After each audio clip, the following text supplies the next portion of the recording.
सीधे क्यों ना 18 का मल्टीपल देख ले, क्योंकि प्रेजेंट एज अगर 11:18 है, अगर प्रेजेंट एज का रेशियो 11:18 है, तो मेरा आंसर 18 का मल्टीपल होगा।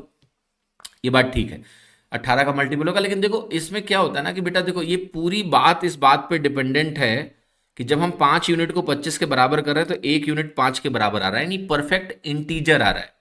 तो बस ये बात आप समझ के चलो, जो कि बहुत जरूरी है हम सभी को समझना।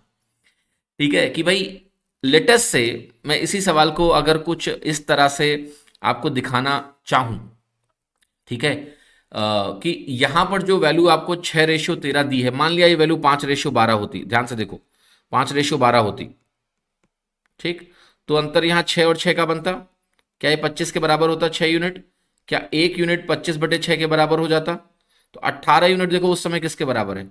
आप कहोगे 18 इंटू 25/6, 6 से काटूंगा 3 बनेगा, 25 या 75 आ जाता। तो 18 का मल्टीपल होगा आंसर, इसकी गारंटी नहीं है। देखो ये 75 18 का मल्टीपल नहीं है। तो ये क्यों होता है, इस क्यों को समझना बहुत जरूरी है, वरना क्या होता है एग्जाम में धोखा हो जाता है।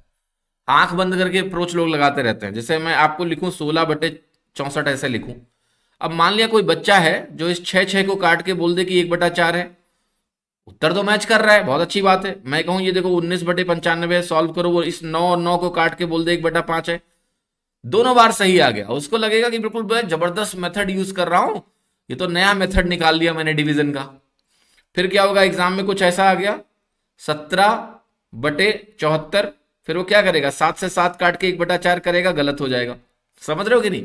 तो मैं कह रहा हूं मान लिया मैं ये सवाल तुम्हें ऐसा दे दूं, ये सवाल मैं तुम्हें ऐसा दे दूं कि यहां 5:12 है, ठीक है, 25 साल पहले, तो अंतर 6 का बनेगा, 6 यूनिट 25 बनेगा, 1 यूनिट 25/6 बन जाएगा, और 25/6 बनने से 18 इंटू 25/6 करोगे तो 75 ही आएगा, जो कि 18 का मल्टीपल नहीं। तो ये जानना बहुत जरूरी है कि ऐसा भी हो सकता है कि आंसर मेरा 18 का मल्टीपल ना आए। अब आप कहोगे सर लेकिन ऐसा इसलिए नहीं होगा क्योंकि अगर ऐसा होगा तो ये 11 वाले की उम्र जो है 11 इंटू 25/6 हो जाएगी, जो कि इंटीजर नहीं है। तो भैया क्या आपकी हर रोज उम्र इंटीजर होती है क्या?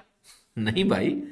ठीक है, तो उम्र का इंटीजर होना जरूरी थोड़ा ना है। आपने सवालों में ऐसा देखा होगा कि किसी पर्टिकुलर व्यक्ति की उम्र को फ्रैक्शन में भी व्यक्त किया गया होगा कभी ना कभी। 11.5 साल लिख सकते हैं, क्यों नहीं लिख सकते? ठीक है, तो कहने का मतलब यह है कि ये फ्रैक्शन में क्यों नहीं हो सकता है, मैथमेटिकली बिल्कुल पॉसिबल है कि ये वाला पार्ट भी फ्रैक्शन में हो। तो अगर हम ये मान के बैठे हैं कि भाई ये दोनों एज इंटीजर में होनी ही होनी है, और इंटीजर में होनी ही होनी है, तब ठीक है 18 का मल्टीपल होगा। बट आपको ये पहले से पता कहाँ है? अगर मैं यहां 5/12 कर दूं तो आपको समझ में आना चाहिए कि ये केस सवाल में तो कोई गड़बड़ी नहीं करी है मैंने। अगर मैं 5/12 कर दूं तो मेरा आंसर 18 का मल्टीपल नहीं होगा। तो ये बात आप सीख लो कि हमेशा आंसर 18 का मल्टीपल होना जरूरी नहीं, इसलिए थोड़ा सावधान रहो, सतर्क रहो, ठीक है, और सुरक्षित रहो। तो जब इंटीजर मल्टीपल होगा तो ठीक है 18 का मल्टीपल होगा, बट कोई गारंटी नहीं है इसकी।